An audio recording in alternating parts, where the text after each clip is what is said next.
spent her early life on her family farm in Holly. The generation of foods, which was headquartered in Detroit and produced iconic foods loved by Michiganders, like the ballpark franks that are sold at Detroit Tigers Stadium. Please join me in welcoming Representative Slotkin to Michigan State University.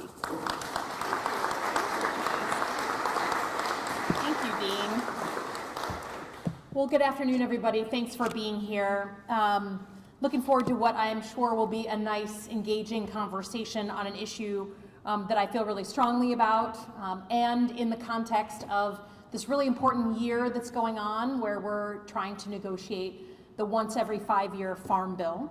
I'm Congresswoman Elissa Slotkin, as mentioned, and the reason I'm participating so enthusiastically today is because I just got on the Agriculture Committee in January. It's a new committee for me, and I'm really proud, as was said, to be the only Michigander on the House side. Of course, we have our Queen of Agriculture on the Senate side, the chairwoman of the Agriculture Committee, Debbie Stabenow, who's been a huge champion for Michigan agriculture for the better part of 50 years. I've held a number of different events to try and understand people's priorities for the Farm Bill. We held a separate roundtable on nutrition assistance. We talked about climate resiliency in agriculture at a big event that we had in Grand Rapids. But today I am very, very proud to be back at MSU, which is one of the nation's premier research institutes when it comes to agriculture. I am a little bit biased as the representative. I would say the premier institution. As you heard, I spent my early life on my family farm, which I think gives me interesting insight. We still lease our land out to a farmer who grows both sweet corn and soybeans, and it really affects my life. But I also have this national security life that I've lived before I was a member of Congress. So I really live in the Venn diagram between sort of Michigan ag issues and national security issues, and I live right in between those two. And it's an exciting about agriculture. If you're from the state of Michigan, I don't know if you've heard, I think it was actually Senator Stabenow who changed our talking point about how we talk about Michigan agriculture. I guess for years and years and years, the talking point was Michigan is the second most diverse agricultural state in the country after California. But we have changed the talking point, so update your notes. It is now, we are the most diverse agricultural state in the country with regular access to water. So that is how we are positioning ourselves. And as Senator Stabenow says, the Farm Bill, I mean, Michigan is on every single page of the Farm Bill, which is really pretty amazing.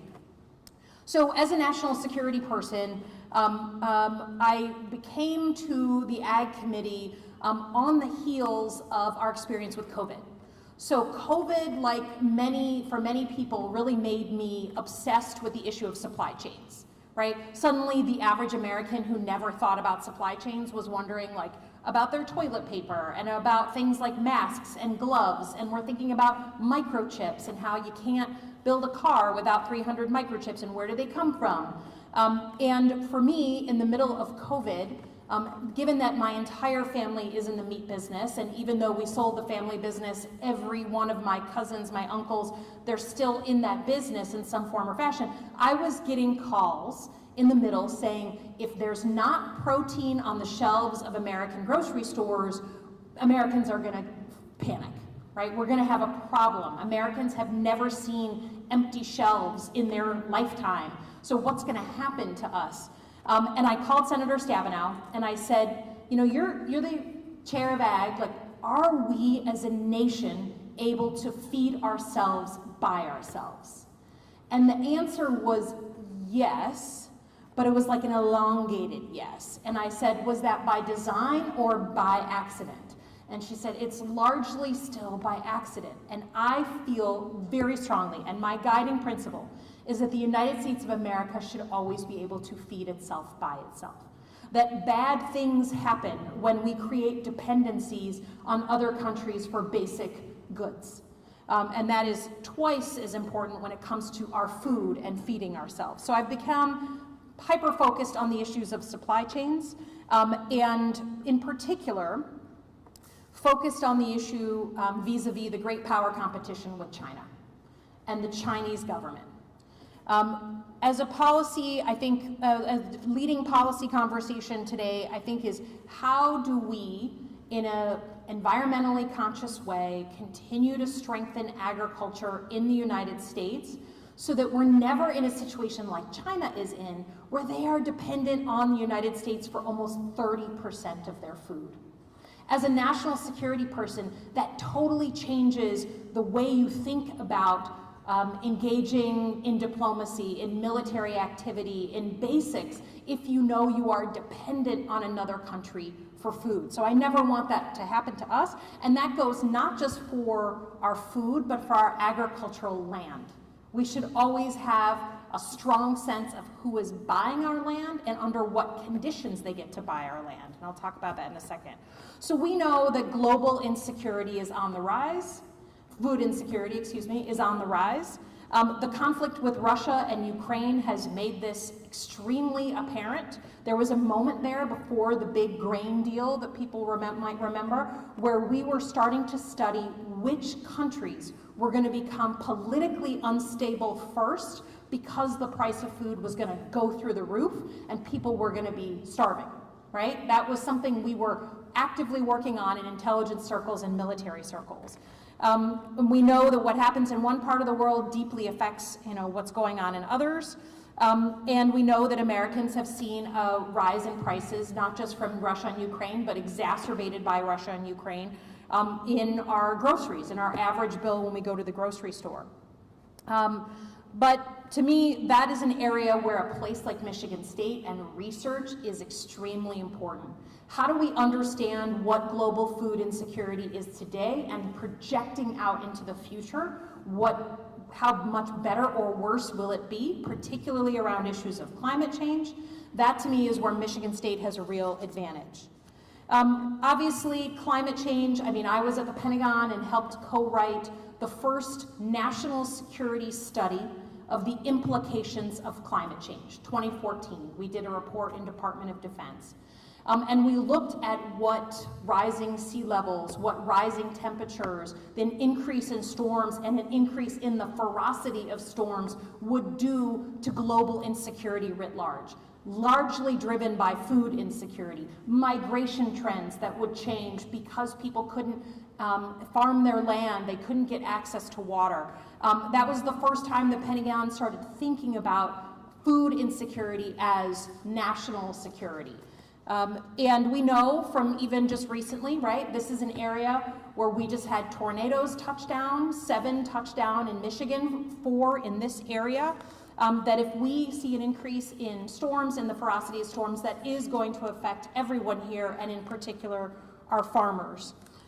That is an area, again, where Michigan State and agricultural research has a great sort of insight and line into.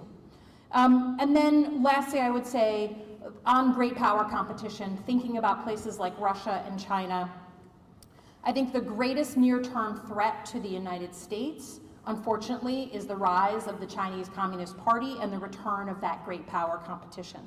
Agriculture is going to be a critical component of that conversation, because you can't just silo the conversation on China to be talking only military issues or only economic issues or only food issues and agriculture issues. You have to look at the entirety of our relationship and how globalized our world has become. Some of that work, I think in particular, the risk of a cycle of escalation with the Chinese government is something that I know our folks here in Michigan State, and maybe not all in the ag department, are looking at. And one of the things I've been a strong proponent of is, I'm from the Pentagon. You do a ton of wargaming and tabletop exercises to game out what would happen if, God forbid, we ever had a conflict with China. But there's never anyone from agriculture at the table.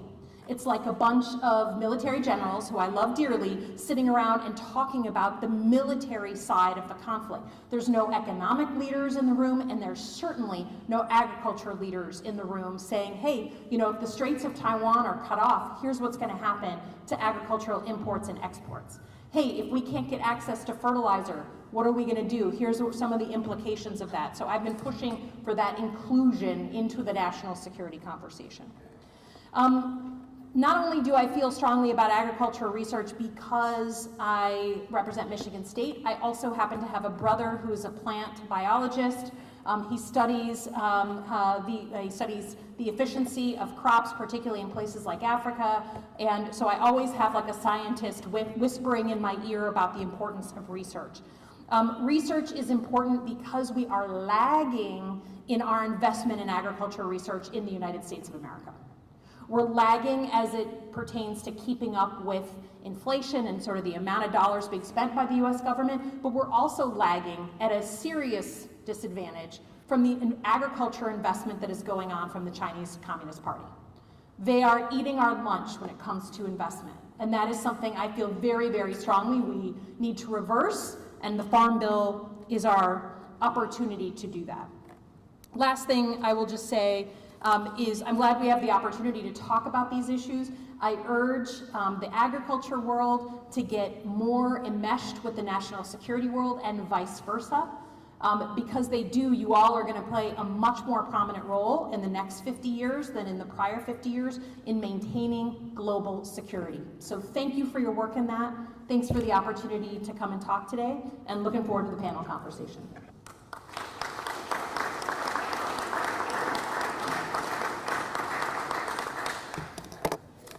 Hello, everyone. My name is Cathy Lee, and I'm Vice President of Government Affairs at Farm Journal Foundation.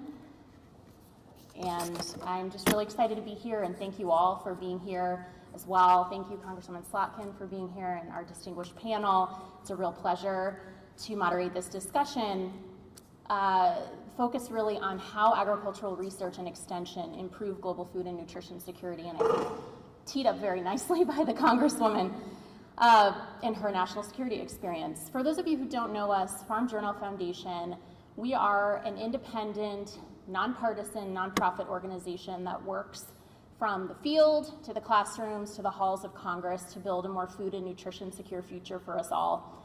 Before I kick off the discussion, I'll very briefly introduce the rest of our panel. Congresswoman Slotkin already was previously introduced. Cathy Burns is the CEO of the International Fresh Produce Association, the largest international association serving the fresh produce and floral supply chain.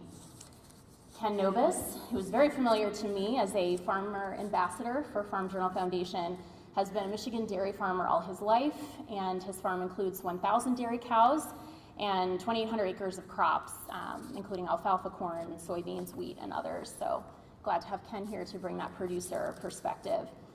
Next to Ken, we have Dr. Quentin Tyler, who is the director of MSU Extension and has had a vast career in agriculture, which I will not attempt to dive more deeply into in the interest of time. Dr. George Smith, last but not least, serves as the director of AgBioResearch at MSU. And AgBioResearch, the research mission is linked directly to promoting dynamic solutions for food systems and the environment in Michigan and beyond. We're here today to discuss how investments in agricultural science and innovation are crucial to improving global food and nutrition security. This includes both developing new technologies and tools and getting them into the hands of farmers and producers through extension systems. We'll also discuss how these types of efforts at Michigan State University support farmers here in Michigan, but also smallholder farmers overseas, which builds our own national security and also provides economic opportunity for those of us here in the United States and globally. To briefly set the stage, the impacts from COVID-19, climate change, and conflict, like the war in Ukraine, have increased global food insecurity and malnutrition over the past several years. According to the United Nations, after a decade-long decline in global hunger, over 122 million more people, are facing hunger in the world since 2019. Approximately 2.4 billion people, largely women and people living in rural areas, did not have consistent access to nutritious, safe, and sufficient food in 2022, last year.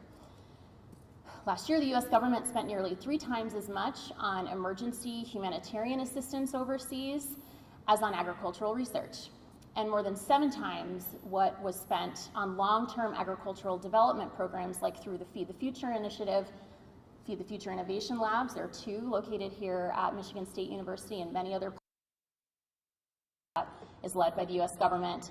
These are the types of programs and investments that can help us improve global food and nutrition security over the long term, prevent the need for emergency food assistance in the future and the types of security challenges that the Congresswoman mentioned. This is not just about hunger and malnutrition, but also about protecting our nation's security and economy by making long-term investments in global food and nutrition security through research, innovation, and extension. However, according to USDA's Economic Research Service, investment in U.S. public agricultural research and development has fallen by 1/3 over the past 2 decades, despite a recent ERS study which found that every dollar invested in public agricultural research yields a $20 return on investment. And we can go in deeper on how that compares to the investment of competitors like China, which truly is eating our lunch.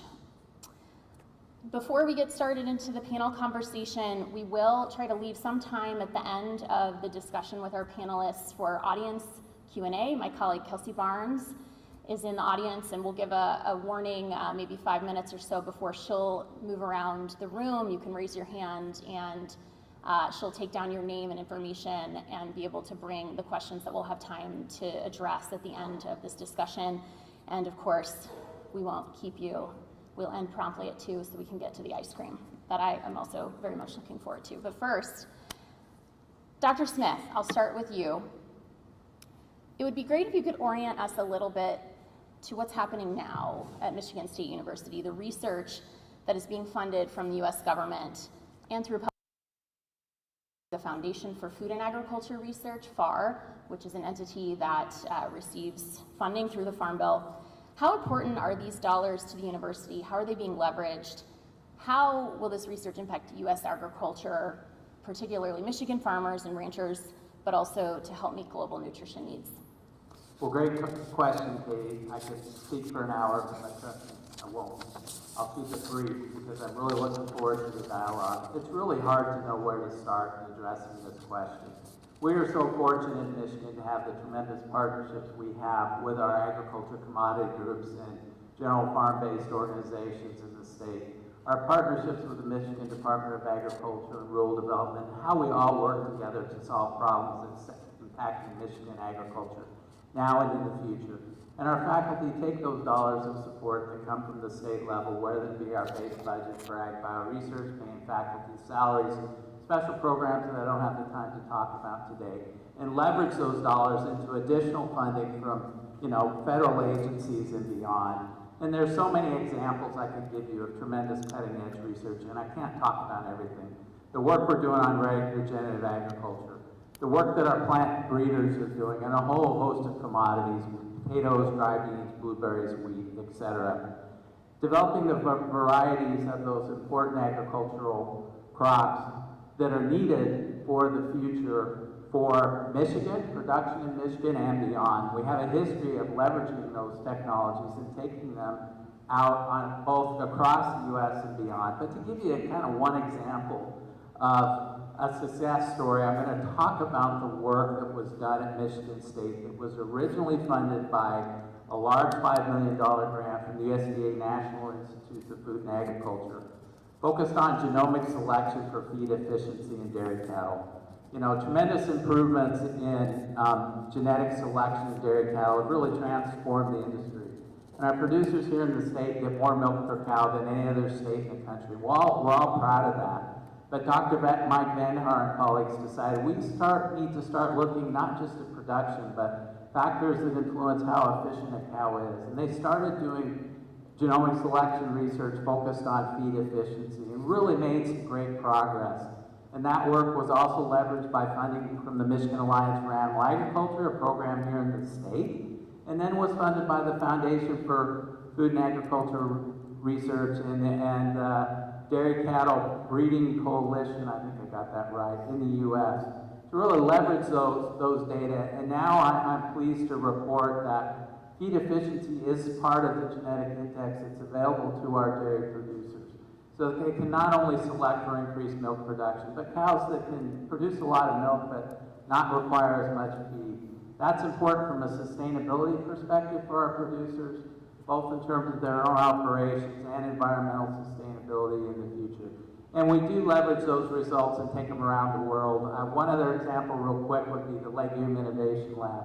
Taking the tremendous work done on breeding dry beans here in the state of Michigan, and that's a USAID funded project that's led here at Michigan State that's been going on for well over 20 years. Taking that technology, getting it out to people in developing countries where dry beans are a major protein source, and really helping not only with, here's the seed, go do what you need to do, but all the things to be successful, and helping smallholder farmers in developing countries be able to take advantage of this technology, new varieties that were developed in Michigan State. So we're doing a lot, but there's a call to action necessary. We can address the challenges of the future that Congresswoman Slotkin talked about with the current levels of federal funding for research. Not even close. And I hope there'll be more time to talk about specifics of what's needed in the future to address these societal problems that were outlined so well by the Congresswoman. Thank you. Yeah, thank you. I'd love to kind of take us through the pipeline, right? So Dr. Tyler and also maybe Ken, if you could chime in on how extension is showing up for farmers here in Michigan, but also how you're engaging internationally. I'd love to come back to the legume lab example on the nutrition point, especially with Cathy Burns here, but maybe just talk a little bit about how Michigan State is partnering with farmers, and I'd love to hear Ken's perspective on how that's going. Yeah, so first I want to say it's an honor to be here and also to represent the outreach arm at the university. And when we think about MSU extension, we're trusted in the value source. And the reason why I say that, and I don't take that for granted, is because we meet people where they're at. In particular, whether it's on the farm, whether it's a field day, whether it's virtual or hybrid, or whether it's in one of our 92 sites across the state. We take that science and we take that expertise from door to shop, and we disseminate that and translate it to a form that our farmers can use. Again, we have over 70 or so of my colleagues in the agriculture industry strategically placed throughout the state. Also, we have about 50 or so extension faculty that do on-the-farm research. So again, we are that trusted source. We are that face that people recognize and represent in the community. As you talk about, from an international, it's important to know that MSU is not only a national but a global leader. So we're sought after a lot of times. In particular, we have relationships with a group for the last 5 years in India. It's called the National Institute for Agriculture Extension in Management. And the unique thing about management is that it's a government organization that trains folks in Central Asia and Africa. And we host conferences together, we provide research, and also in addition to that, we host what we call Nobis scholars. And these folks do work in extension in Puerto Rico, do work in Colombia, and also do work, in other Latin American areas. So again, extension is very prevalent, and we take our work not only throughout the state, throughout the nation, throughout the country. Yeah, thanks, Ken. I'd love for you to chime in. I mean, that capacity building piece that you highlighted is so relevant here and overseas, and just your reflections in a long career in agriculture. How have you partnered with Michigan State? How have you seen the farm change? What are the innovations that have really been groundbreaking for you? And then I think we can transition into talking about the future. Well, taking longer than Dr. Smith's intention that he could speak for an hour. Michigan farmers have worked very closely with the university. And to be perfectly honest, I think that relationship is probably stronger now than it was maybe 30 or 40 years ago. Because we did decide to work together, not butt heads. The producer side of the industry has worked collaboratively with the research side of the university to make sure we do get the questions answered that are troubling us the most.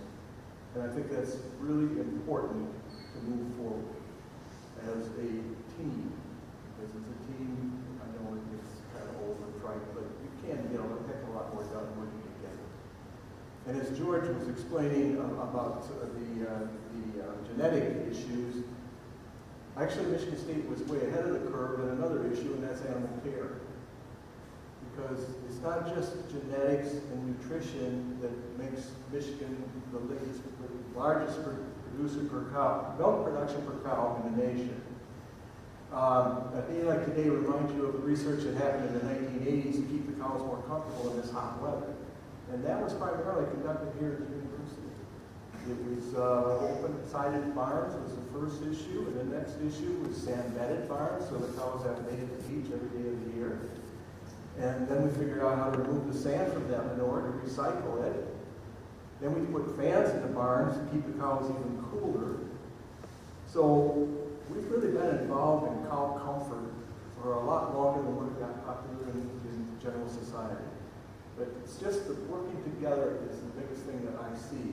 And the research that has been done has no end to it. Nutrition research doesn't end where it is today, but if we would have thought back in the 1970s that they had the latest and greatest information on nutrition, we wouldn't be where we are today. So everything changes. Science changes. We learn more. We have to keep moving forward. That's why we are proponents of increased spending for ag research in this country. Yeah, definitely. I mean, I think it'd be interesting, Congresswoman, to hear your thoughts. As you mentioned, after joining the Ag Committee, you've been maybe doing a roadshow tour, hearing from producers, from farmers, and curious to hear whether you're hearing this issue come on the radar screen, you know, the competition with China, the national security implications. Are farmers telling you that story? Is that what you're hearing from them at this point? Well, look, I think what I hear the most about nowadays is concern about usable farmland into the future. And that goes for a whole bunch of things. That can be for stress in the system because of farmers leasing their land to a solar farm or to wind production.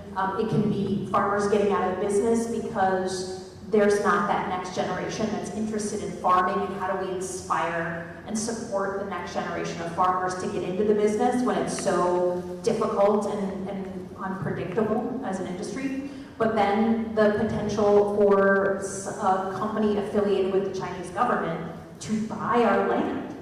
And I've heard so much about that I introduced a bill that creates a process that basically says if you're from a country that has, even a competitive, if not adversarial relationship, China, Russia, North Korea, Iran, there needs to be a process before we decide that's something we want to do and sell that land. So I hear about it kind of in a multi-tiered way, but look, a lot of farmers in our area sell to the Chinese, right? There isn't this kind of black and white story. But I think if my sun and my moon is how can the United States always feed itself by itself? We need to work on there being a next generation of farmers and land available for that agriculture. Yeah, no, I think the transparency piece that you touched on is key, and I would say that on the transparency front, I think the farmer, or the consumer, I should say, there's been a real trend to bring Cathy into the conversation around looking at nutrition.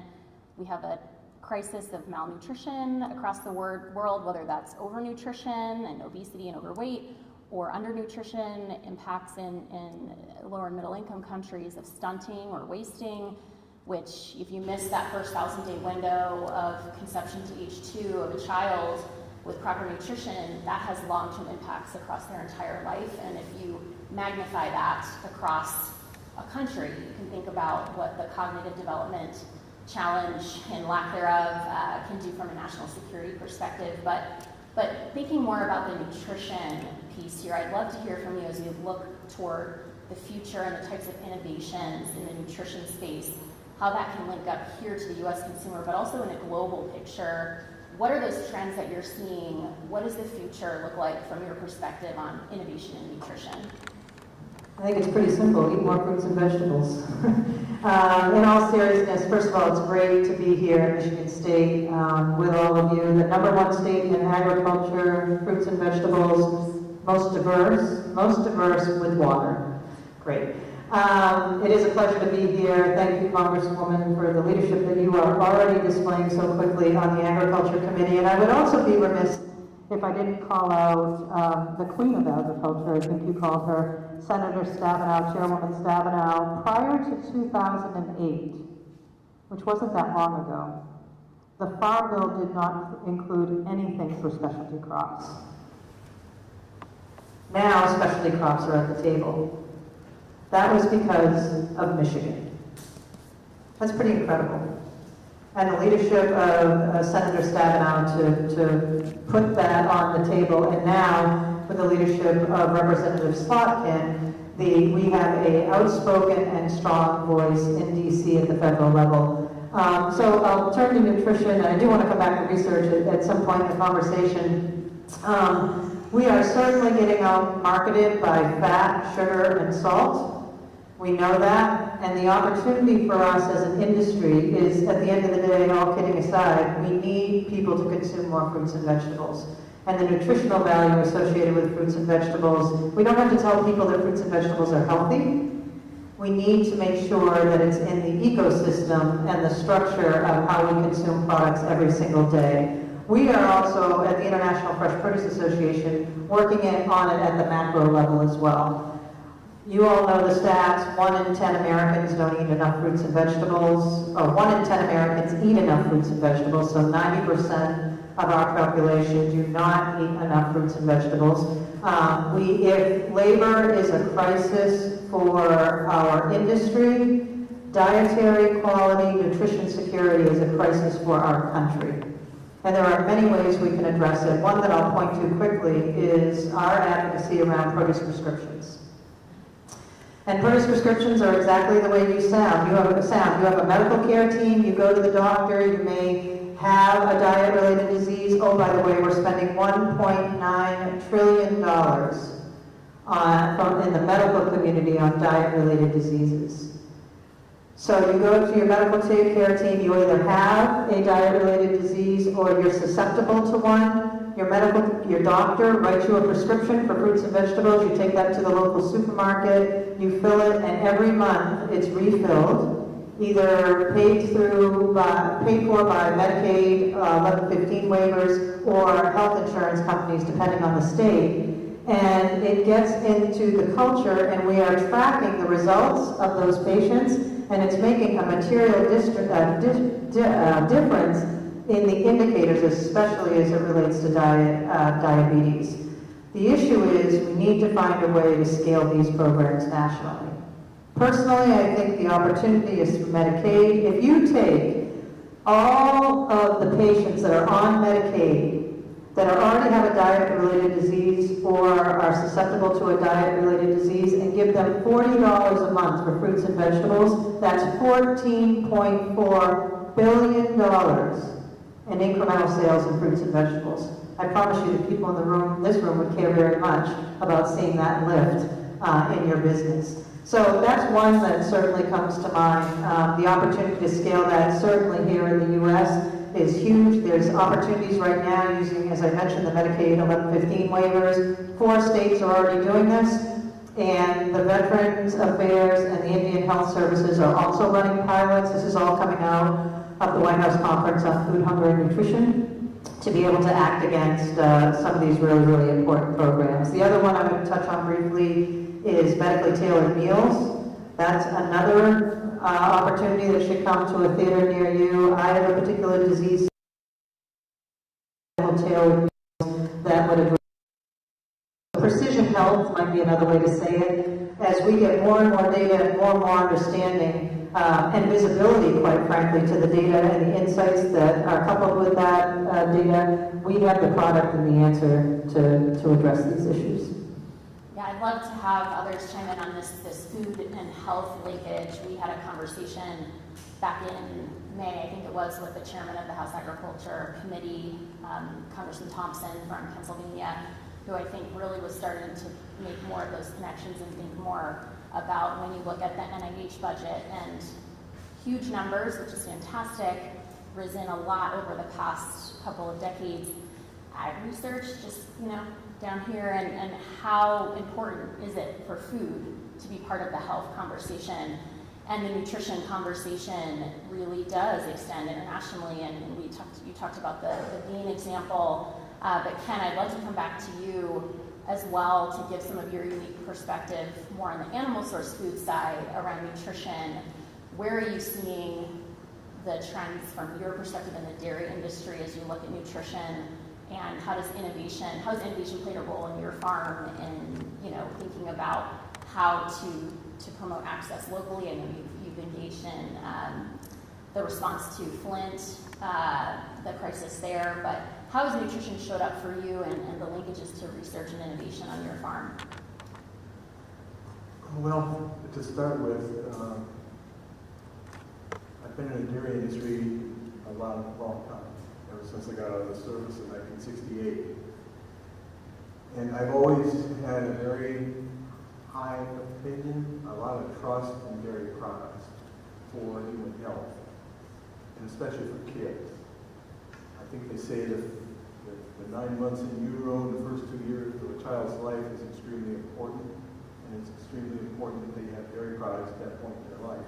In fact, whole milk is a tremendous help in brain development. So I've had this interest, and in my career I've also been on the board of the United Dairy Industry of Michigan, which is a checkoff program, like most all commodities in Michigan have a checkoff program. They are very interested in the health benefits and the nutritional value of dairy products. So then along came this issue with lead poisoning in Flint. And you get them all tied together in this issue because Sheila Burkhardt, who I worked with at MMPA at the time, and I were invited to a meeting to meet with the new Director of Extension, Jeff Dwyer. And it was more of a get to know each other type of meeting. But in that meeting, the get to know each other didn't last very long because Jeff Dwyer jumped right into, "Can you guys get some milk into Flint? Because if those kids can get milk, it helps alleviate the issue of lead poisoning. Because the lead gets stored in the bones, as I understand it, and if the body is ingesting enough calcium, it stays there." Flint, like every community, has a poor section of town, and they needed help getting the dairy products in there. And Sheila and I left that meeting, I think at 4 o'clock. By 5 o'clock, we thought MMPA, the co-op we worked for, belonged to, could get some milk in there quickly. To make a long story short, by noon the next day, we had scheduled milk to be given to the Food Bank Council of Flint, which goes by the Southeastern Michigan Food Bank Council, because they were a trusted partner to get that milk to the right people. The dairy farmers in my co-op at the time donated that milk. The Kroger company donated the processing and helped arrange the logistics to get it to the warehouse in Flint. Since then, actually, that started the ball rolling on getting milk in the food bank councils across the nation. Because, as it was explained to us, milk is the most requested item in the food bank. The example that we set here in Michigan is spread across the nation, and dairy farmers still give some milk to the food bank councils, but there are also other programs, including USDA, that help processors like the Kroger company. They can't give away milk all the time, but they help give the food bank council the best deal possible. So there has been a lot of research on nutrition, and I agree 100% that nutrition is medicine. If people are getting the proper nutrition, you're going to reduce a lot of the medical bills we have in this country today. But apparently, we've got the research. We need more, but we need to get the message across. Certainly that is the case. And I would ask Kelsey maybe to start wandering the room a bit. If folks have questions, feel free to raise your hand. I'm going to pose another question to Can I add one more thing to what Please, Ken yeah. said that he's just stimulated for me? Big Pharma is also having this conversation. And the opportunity that we have, I often think about, do we want our nutrition to come from the PHARMA or from the FARM? Because quickly, that everything is rolling fast.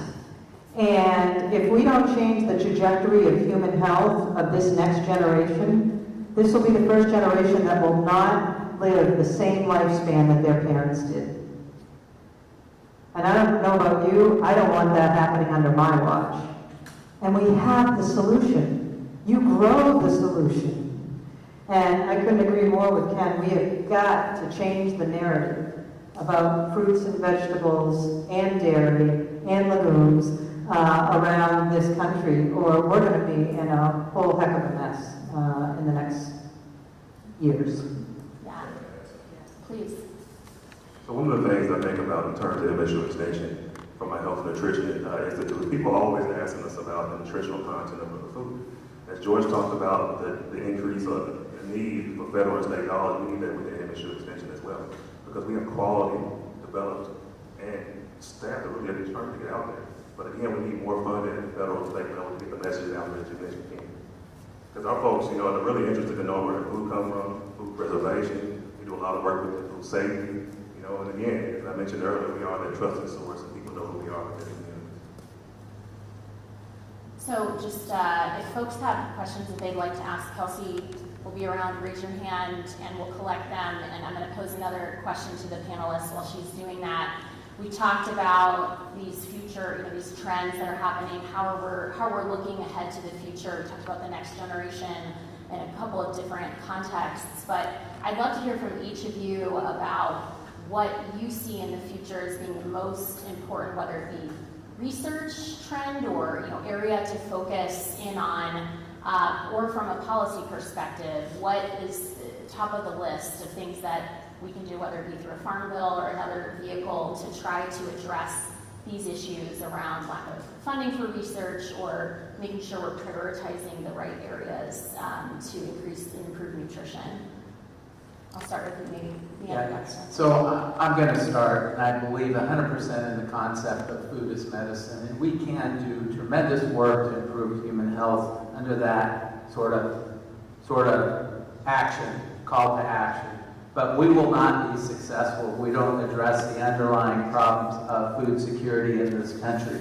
The impact of climate change on agriculture in this country.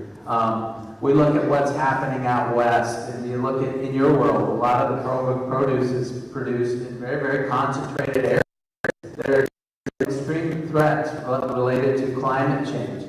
You talk to folks in the food space that buy our commodities. Pre-pandemic, they talked about elastic, just-in-time supply chains, where you don't worry about it. If you need a commodity X, you go find it somewhere.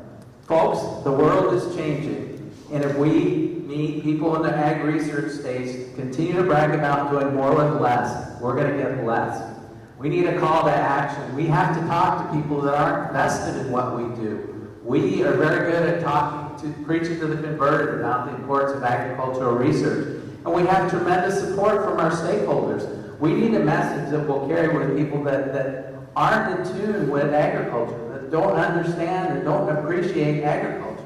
If we come up with a message like that to deal with the challenge of climate change and food security, I'm sure we can be successful. But we have to approach this whole narrative differently. So I know George talked about food security. I'll also add labor. Labor is really important at all levels. As I think about in particular extension services all across the country, they're looking for talent.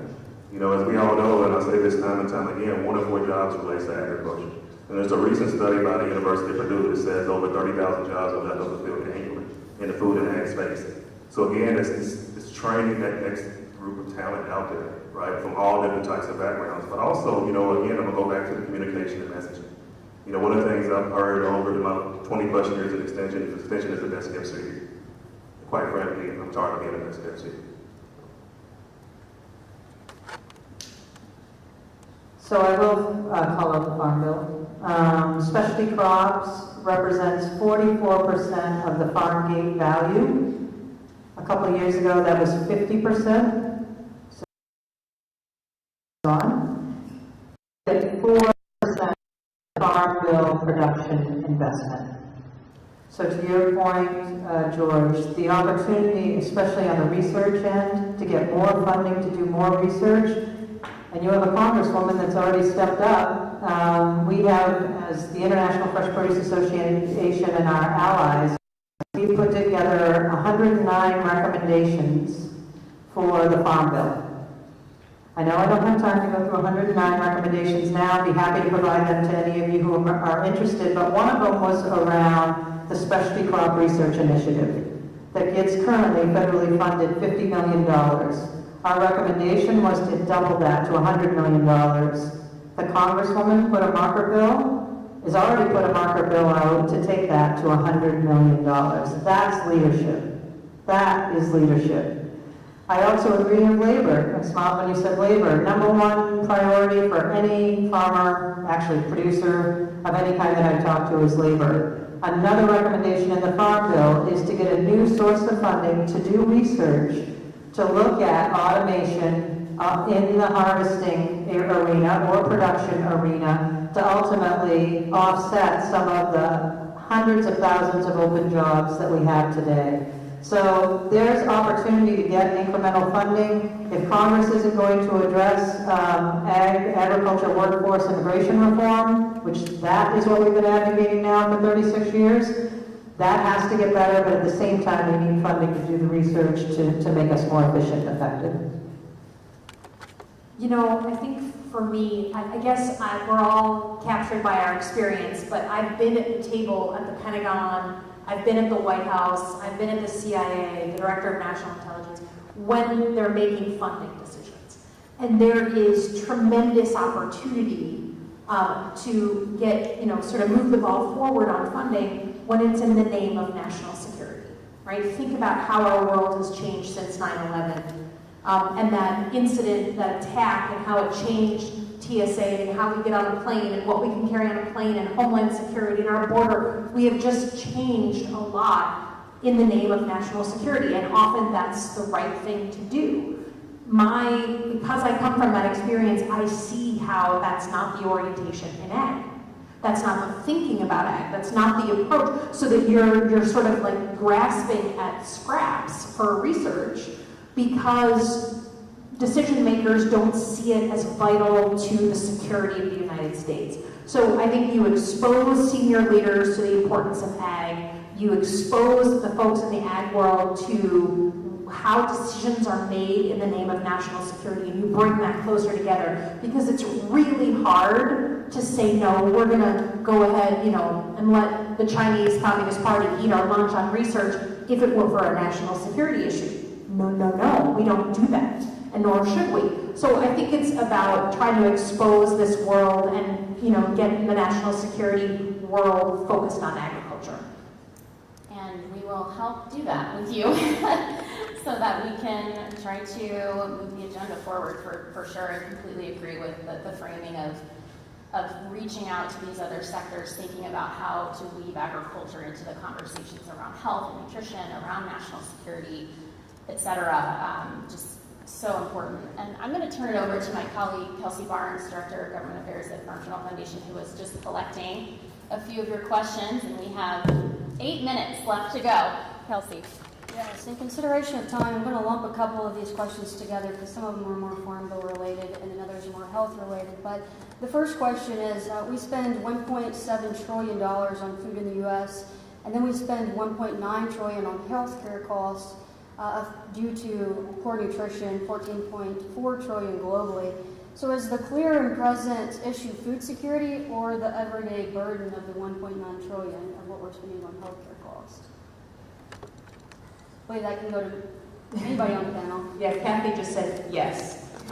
So I think obviously we talked about how these two are tied together. I just am coming directly here from Shiawassee County, Owasso Memorial Hospital, where they've done this really innovative thing of having a nutritionist on staff for everyone who comes in for some of those chronic illnesses. Even though it's not always covered by health insurance, they get them an appointment with a nutritionist because of their belief in the connection between food and health.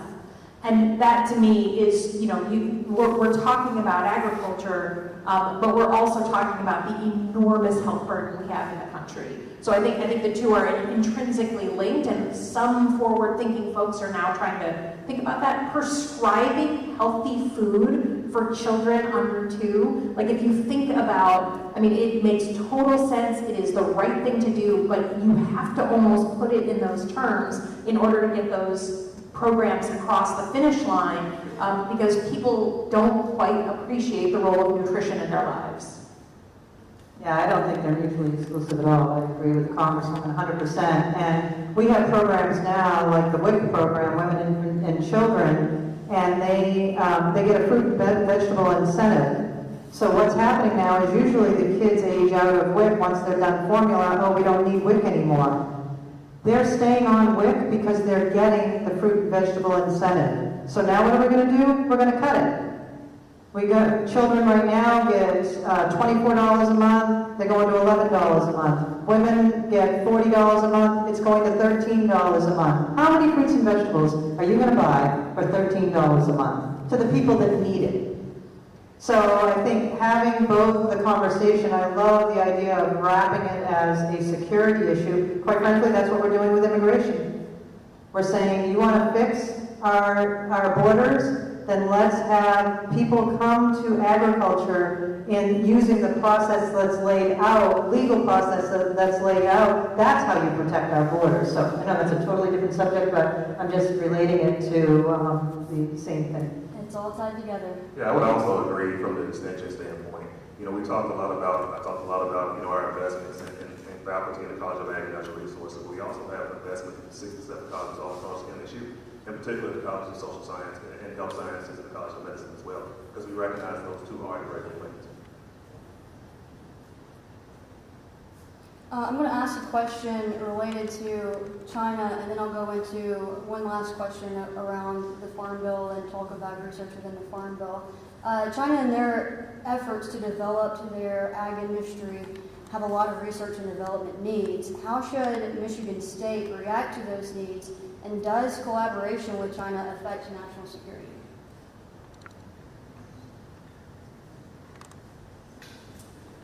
Well, we have scientists doing work across the globe, okay? And we have scientists making an impact doing work across the globe. So for me to say we should not work with China, that's not in the best interest of the research enterprise. That's not in the best interest of food security in this country. But how we do it and how we make sure it's done in a transparent fashion so we are not being exploited or taken advantage of, it's incredibly important. Michigan State University has put safeguards in place to do that. I don't think it's fair to single out our colleagues from China or say anyone that collaborates with someone with China has an ulterior motive. So we do have to be careful, but if we do things right, we can benefit from that. And it's a fundamental principle of the land-grant institutions of what we do, making an impact across the globe. We just have to do it right. Just a brief aside, I have been involved when we were at MMPA of Chinese individuals that wanted to invest in dairy facilities in this country. The interesting thing that I found was that the biggest thing they were interested in was getting investor status, so they would go to the head of the line to become American citizens. There's a reason for that. And I've also been to China once in a delegation to Lansing was going to become a sister city with Hohhot in Mongolia, and met with a lot of the people there, and we talked extensively about agriculture. I don't know how to say this. I don't trust the Chinese government, but the people are people. And I found it interesting that they were willing to admit that they were never going to be able to meet their dietary guideline needs in-house, that they needed the U.S.